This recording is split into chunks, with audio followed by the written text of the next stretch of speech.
Hey, welcome back to the channel. I'm gonna make a knife sharpening jig using a 2x4, a 5" by 1" L bracket, a couple of screws, a small piece of hard maple to use for a clamp to hold it down.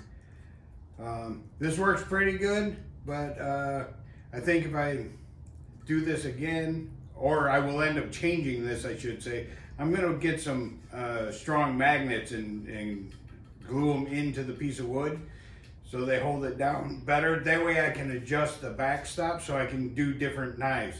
But I didn't have any, and I needed to get these knives sharpened because they're going to be Christmas gifts, and I just wanted everything to be done. So this is a 2x4 that I hit on the jointer just to make it flat. You could do it with any piece of flat wood, but this was cut off and it was really ugly. So I hit it on the jointer just to make it flat so it would work better. And then I've got some pieces of hard maple and some 1/4" steel rod that I just drilled the hole, stuck them down in. I didn't even glue them in case I want to change them, but I have 3 of them.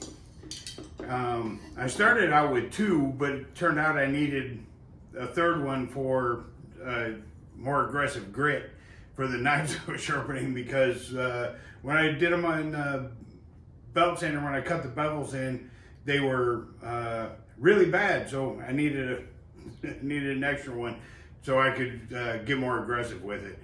But I've got 220, 320, 400, 600, and 1000 grit. And like I said, I just used, I had a scrap of hard maple that I used. I would use a piece of hardwood. I wouldn't use pine board for that. You'll get waves in it if you don't use something hard. But I'm not going to talk anymore in this video.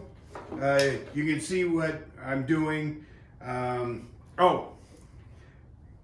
I know the question will come up. I set this at a 17-degree angle. You want it 15, 17 degrees is a good angle for the edge on a knife.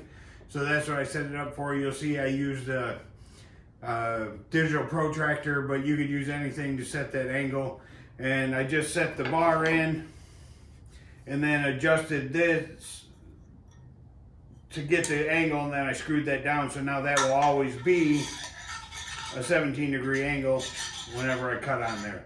So, or really close to it. So I hope you enjoyed the video. If you do, give it a thumbs up. Subscribe if you haven't. Please, if you have, thank you. And I'll see you on the next one. Take care. Bye.